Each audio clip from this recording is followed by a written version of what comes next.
Good evening, YouTube. It's January 24th, about 9 p.m., and we have freezing cold weather out there and snowing hard.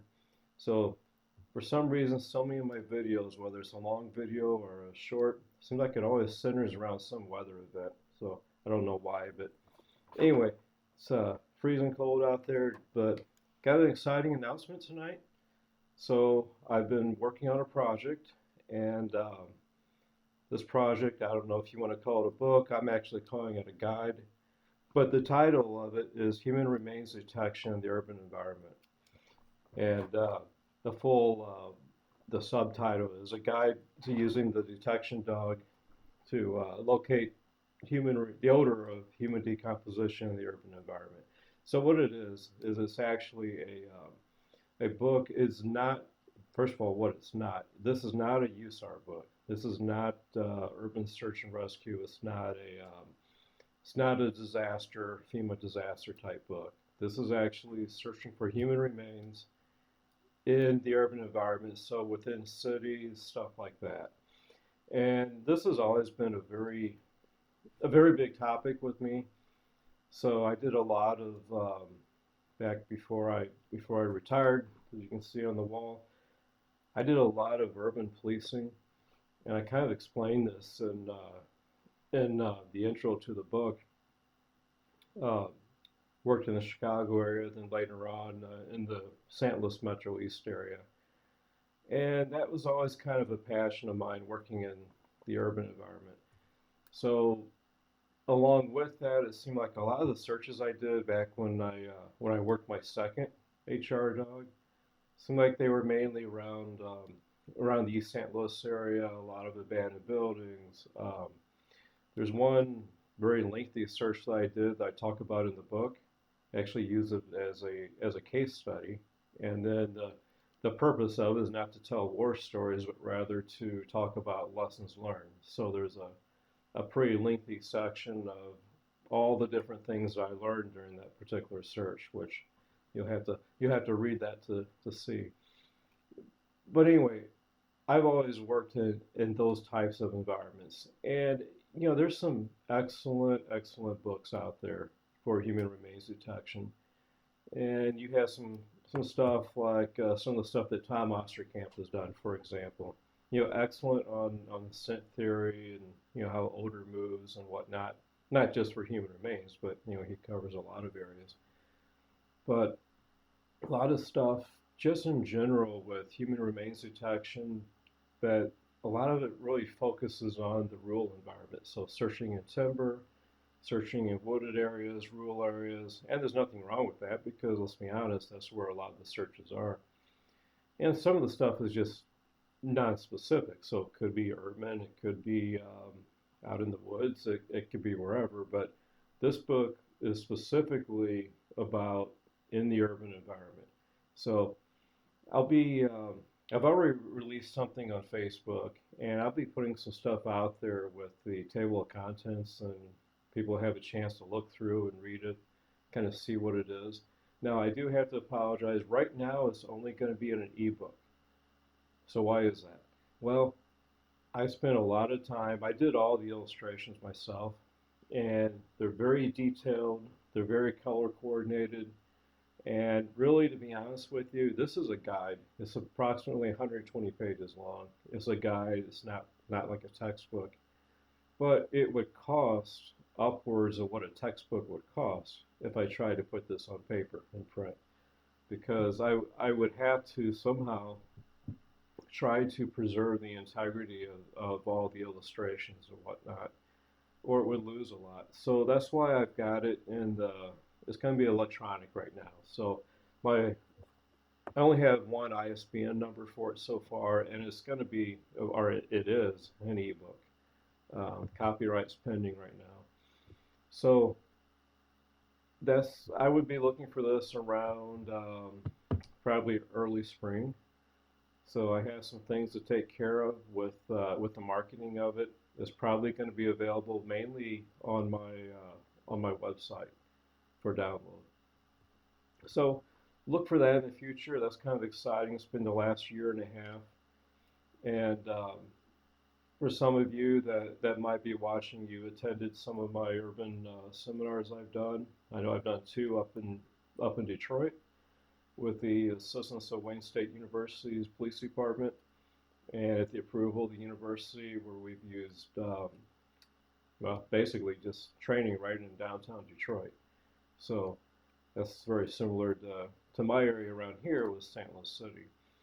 Anyway, I wanted to talk about that because that's been a big project. It's been a long time coming, and the way I kind of focus this is you'll have, for example, a very science-heavy chapter that is not going to appeal to everybody. I mean, I'll just be honest. Very heavily science-filled chapter on, let's say, the indoor environment. The following chapter is conducting the search in an indoor environment. And we get into everything from building materials, bodies and walls, and hidden in walls, floors, etc., um, fireplaces, factory chimneys. So I talk about factories and stuff in the Rust Belt of America, like where I live. We have all these crazy buildings and stuff like that. So that's just an example there. Now, then we have the science, again, another chapter that's very heavy on science on the outdoor environment. And this has to do with how the wind moves around buildings, all the Venturi effect, Bernoulli's uh, effects, and how the wind circles around the buildings and the eddies and the vortices and the turbulence and whatnot. So that's the outdoor environment, and we also get into something that we call urban prairies. So a lot of your cities, especially in the poorer cities, like I'm familiar with, you have a lot of vacant property where things have been torn down, and we call those urban prairies. And then, of course, the topography in an urban environment, you have street canyons and canyons produced by buildings, just the geometry and the spaces between them. So there's a lot of stuff going on with that, and I talk about that as very heavily science driven. But then the following um, chapter is actually conducting the search in the outdoor environment, and that is more procedural. We're going to talk about rail yards. We're going to talk about roadways, elevated roadways. Um, Again, the urban prairies, the street canyons, high-rise buildings, and a number of the different things around that. But it's going to be more of a practical. So anyway, just to recap that, you've got the inside buildings, heavy science. Next chapter would be more practical, conducting the search. Then outdoor, heavy on the science part, and then the next part is the practical part of doing the search.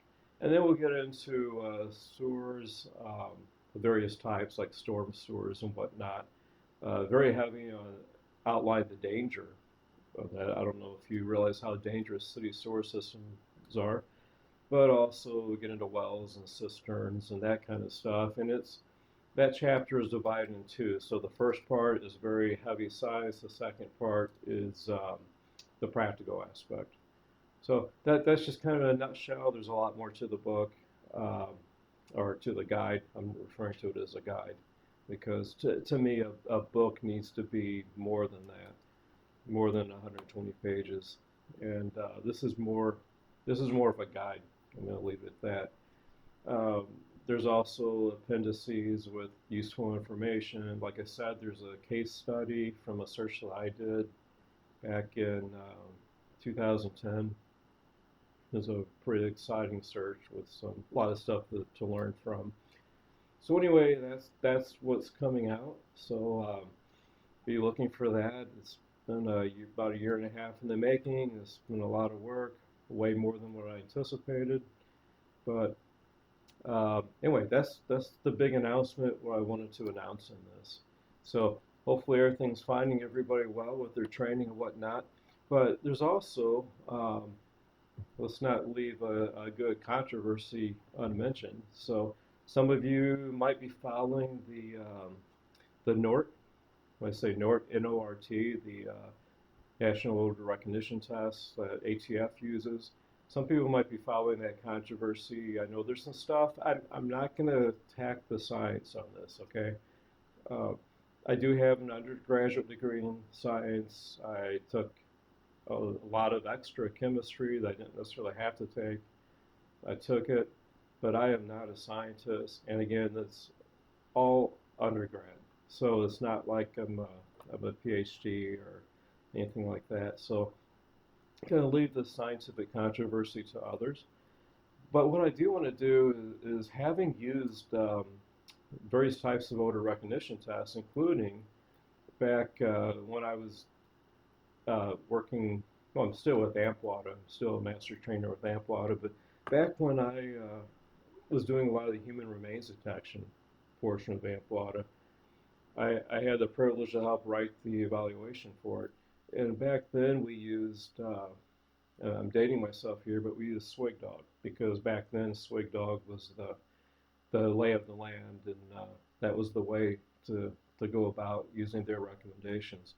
Anyway, we had probably one of the first odor recognition tests out there for human remains detection. Now, it is common to find it in explosives, and that's generally what the NORT is used for, is explosives, although there's a number of narcotic odor recognition tests out there. But one of the versions that we used involved metal paint cans, that's where the big controversy is.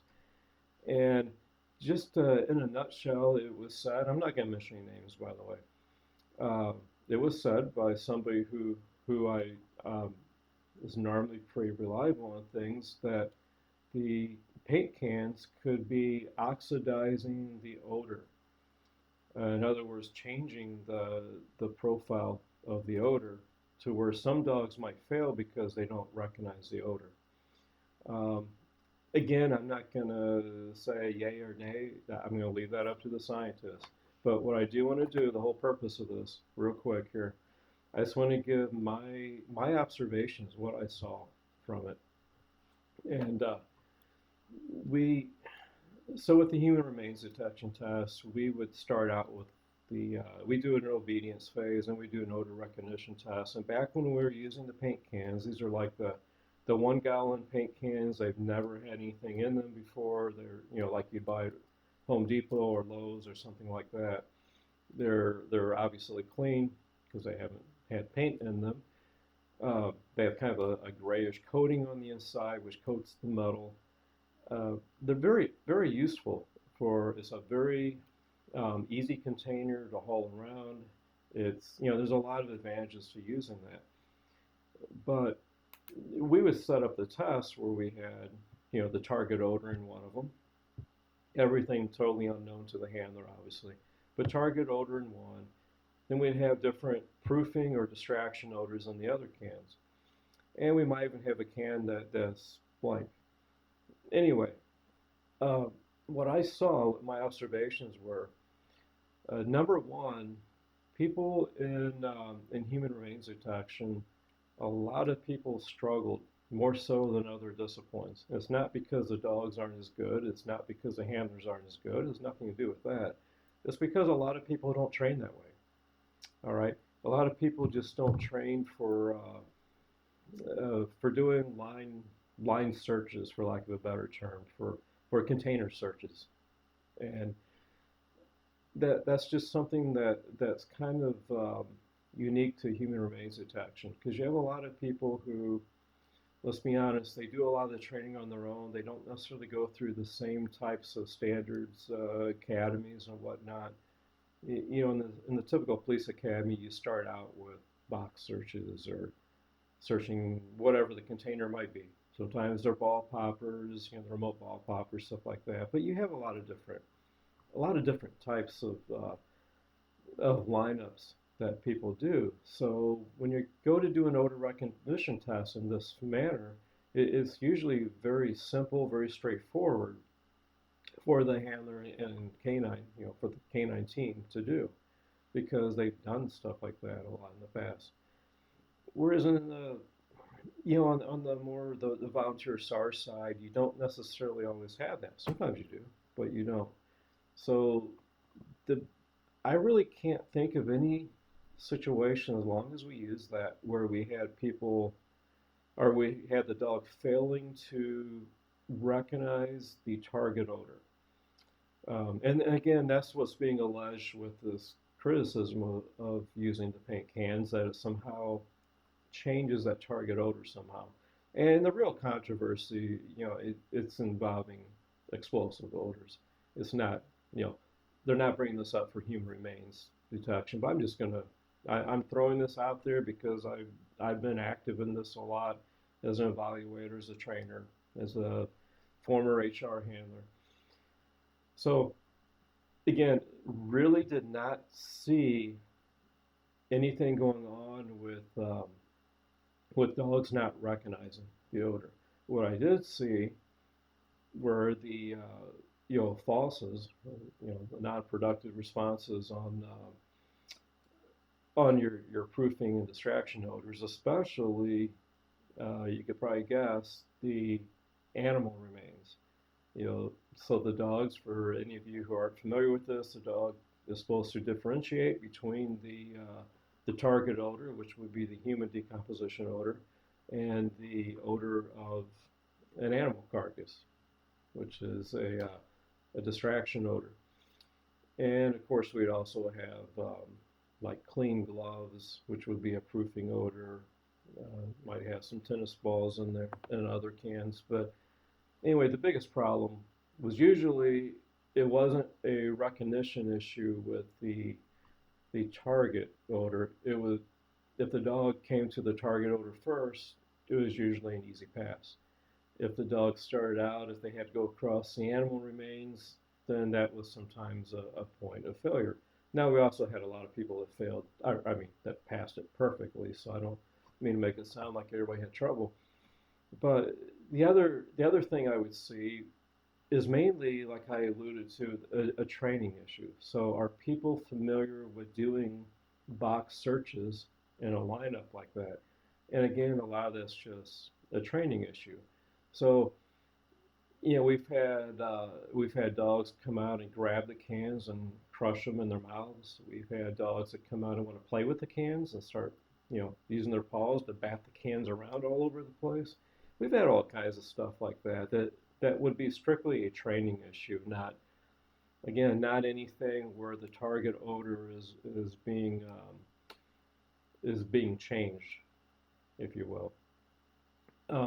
I've also used this with I've done some odor ORTs, odor recognition tests, with explosives and with gun detection and whatnot.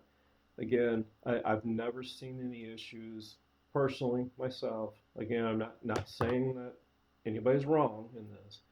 I'm staying out of it, but I have not observed anything myself where with any type of detection where dogs are not recognizing the target odor.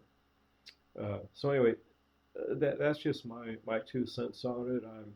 I'm going to sit back like everybody else and watch how this plays out and see what the scientists have to say. But again, that's just my observation. So anyway, I don't like to make these videos super long because I know everybody's in a hurry and whatnot. And heck, we're moving up on 20 minutes here. So again, look for this book or the guide that I've worked on. It should be pretty exciting. Going to do some more seminars and stuff. That should be early spring when that's available by ebook. And then I gave my 2 cents on NORT. So anyway, happy training, everybody. If you like the video, please like and subscribe. I'm going to try to do more content like this. Hope you enjoy my video shorts and whatnot with the music. Those are just fun videos, but in all honesty, I would like to be able to use this as a platform and use YouTube to help teach and to share my observations. So anyway, happy training, everybody. Stay safe, and see you all later.